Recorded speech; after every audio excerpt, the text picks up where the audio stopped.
Good morning. It's just gorgeous here. Look at that the mist hanging over. The sky's grey and blue. The birds were singing, they've stopped now. They're probably like, who's that Egypt in the canal? It's a really peaceful, beautiful way to start your day. Although some days, interestingly enough, this last week, I've just thought I can't be bothered. And because if I come in the canal, you're not really getting the freeze response because it's not cold enough, but it's very pleasant and it's nice actually to come up and be like, there's no stress in the body, because the cold is stressful in the body and it burns a lot of calories. That's why it can be so helpful for people for weight loss and for resetting the system. But there's also something really pleasant about just being in nature without being cold and fighting to stay alive. So again, a great time to get started. So how is everybody feeling? My body's been doing weird things.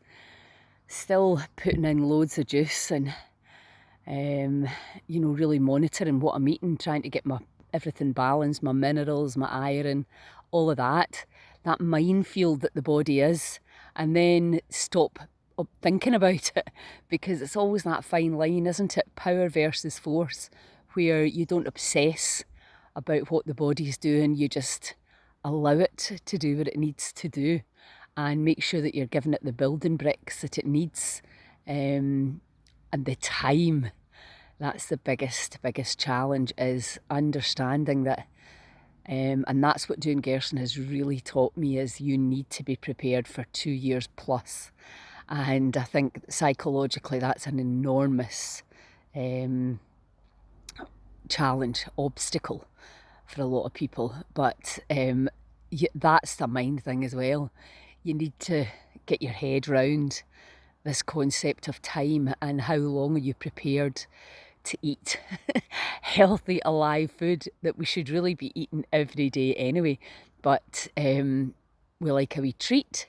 We've made up stories about what's a treat, which in actual fact may not be a treat for the body at all.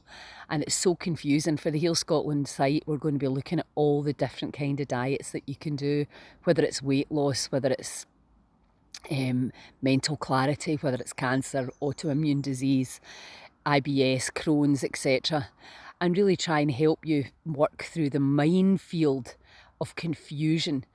And the other really challenging thing is there is no just one way to heal. There are literally hundreds of different ways you can do it.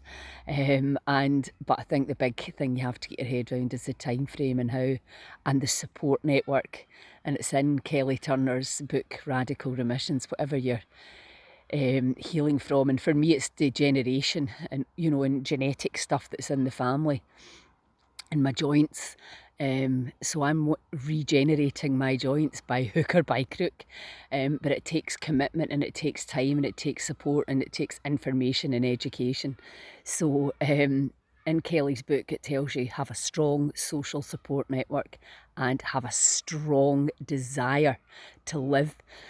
And these are the things that are quite difficult to measure, because some days you'll be thinking, yeah, I'm on it, and other days you'll be thinking, oh, is this working? I can't be bothered. I'm giving up all the things I love, blah, blah, blah, blah, blah. So yeah, it's the mind. It all starts and finishes there. Look at this. So recalibrating in the canal. So have a wonderful day and I'll chat to you all later. Ciao.